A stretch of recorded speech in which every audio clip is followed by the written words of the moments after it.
Corona virus के संक्रमण को हुए काफ़ी समय हो गया है। दुनिया के अधिकांश देशों में इसका प्रकोप फैल चुका है। इसके बारे में बहुत सारी जानकारी भी विभिन्न माध्यमों से अब हमको प्राप्त हो चुकी है। ऐसा लग रहा है कि अब हम लोगों का जीना कोरोना वायरस के साथ साथ ही होगा। इसलिए आज फिर से एक बार अपने मन की बात आपसे कहने का विचार किया है। प्यारे भाइयों बहनों, इस समय नव संवत्सर प्रमादी प्रारंभ हो चुका है। इसी के साथ अपने देश में लॉकडाउन प्रारंभ हुआ था। आज लॉकडाउन प्रारंभ हुए चौथा चक्र भी समाप्त होने के कगार पे है और पांचवा चक्र लॉकडाउन का प्रारंभ हो सकता है।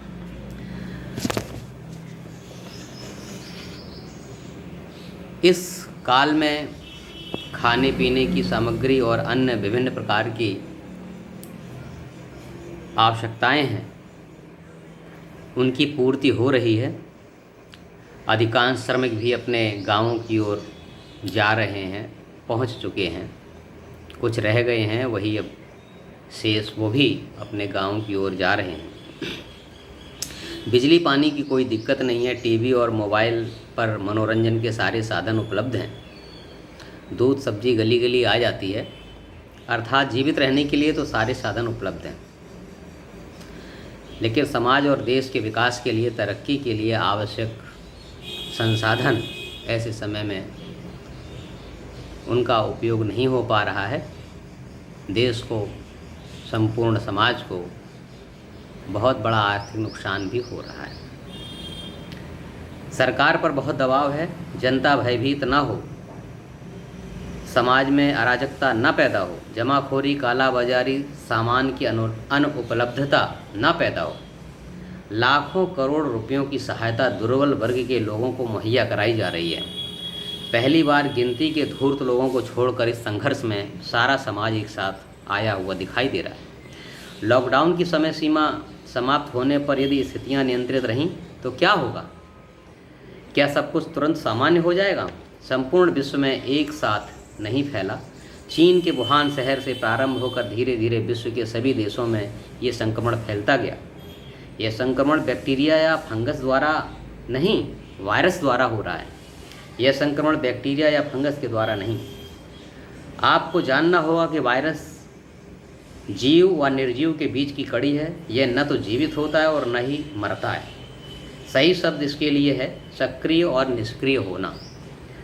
मेरे विचार से जब तक सही इलाज ज्ञात नहीं होगा, वैक्सीन नहीं बन जाती, तब तक इम्यून सिस्टम के सहारे ही इससे बचना होगा।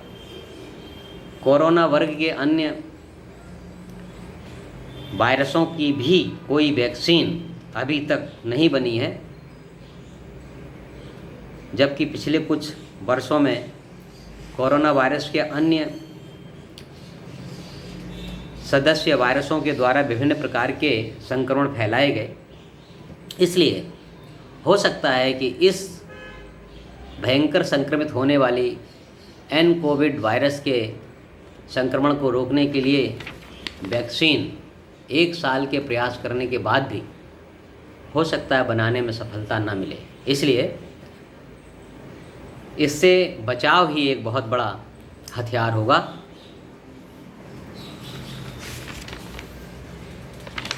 इम्यूनिटी बढ़ाने के लिए सब कुछ करना होगा। जो आप जानते हैं कर सकते हैं, उसे संपूर्ण मनोयोग से करना पड़ेगा। एक बार निष्क्रिय होने के बाद वायरस दोबारा भी संक्रमण करेगा, बार बार संक्रमण करेगा। ऐसा न हो, इसके लिए विश्व के स्वास्थ्य वैज्ञानिक जी जान से लगे हैं और उन्हें समय तो देना ही होगा। संपूर्ण समाज को अपनी प्रतिरोधक क्षमता में वृद्धि करने के लिए अपनी दिनचर्या, जीवन शैली, विचार शैली में भी परिवर्तन करना पड़ेगा। वे ऑफ लाइफ में बदलाव बहुत आवश्यक है। इस दिशा में बहुत कुछ चतुर्दिक आ रहा है। बहुत से लोग जानते हैं, सब जानते हैं, लेकिन करते नहीं। सौभाग्य से गाँव की जीवन शैली अभी उतनी अधिक हानिकारक नहीं है जितनी कि शहर की, लेकिन वो भी शहर की चकाचौंध से मोहित हैं और शहर की जीवन शैली को अपनाने के लिए लालायित भी हैं।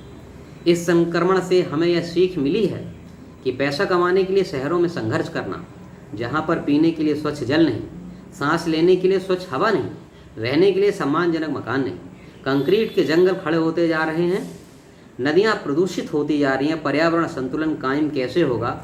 सभी को इस हेतु अपने में परिवर्तन करना होगा और सरकारी योजनाएं भी भविष्य में को ध्यान में रखते हुए बनानी होंगी।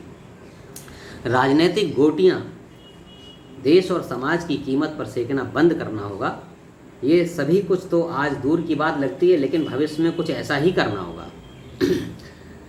प्रिय बंधुओं, हम क्या कर सकते हैं एवं आज एवं अभी कैसे इस संघर्ष में अपने को योद्धा की भांति प्रस्तुत कर सकते हैं? नंबर 1, लॉकडाउन का पालन करें, मन से पालन करें। बाइक पर डबलिंग ट्रिपलिंग कर फर्राटा भरने का विचार मन से त्याग दें। घर में व बाहर भी सोशल डिस्टेंसिंग का पालन करें। शब्द सोशल डिस्टेंसिंग का नहीं, बल्कि सही शब्द है इंडिविजुअल डिस्टेंसिंग, पालन करें। कोरोना के बचाव से सभी आवश्यक सावधानियों का अक्षरशः पालन करें। लॉकडाउन के अनुसार अपनी दिनचर्या व्यवस्थित कर लें, जिसमें अध्ययन, शौचादि, व्यायाम, मनोरंजन आदि का दूरदर्शितापूर्ण समन्वय हो।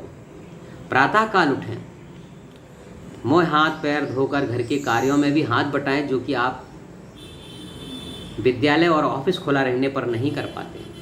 स्नान आदि के पूर्व या पश्चात व्यवस्थित ढंग से व्यायाम, योग, आसन, प्राणायाम, दौड़, सूर्य नमस्कार इनको सम्मिलित करें और इसको नियमित और निश्चित क्रम से करें। इस प्रकार से व्यायाम करने की आप आदत डाल लें। जलपान भोजन में संतुलित आहार का ध्यान रखें। शरीर को कार्बोहाइड्रेट, प्रोटीन, वसा, खनिज सभी चाहिए। अपनी रुचि पौष्टिकता के आधार पर निर्धारित करें, स्वाद के आधार पर नहीं। मल्टीमीडिया का उपयोग अपने भविष्य को लक्ष्य कर निर्धारित करें। वीडियो गेम्स आदि से दूर रहें। नेट आदि पर का प्रयोग अध्ययन में करें। अपने आचार्य गणों से व्हाट्सएप ग्रुप के द्वारा या अन्य ई डिवाइसेस के द्वारा संपर्क पर रहें और उनके निर्देशों का पालन करें। उनके द्वारा दिए गए पाठ्य सामग्री का अध्ययन करें। ये अवसर परिस्थितियां सामान्य होने के इंतजार में न गंवाएं, बल्कि आने वाले नए समय के अनुकूल अपने को तैयार करने में लगाएं। आए हम सभी मिलकर नई चुनौतियों का सामना करने हेतु अपने को तैयार करें, आज से और अभी से। पूर्व प्रधानाचार्य, सरस्वती विद्या मंदिर, इंटर कॉलेज तिरवा, कन्नौज।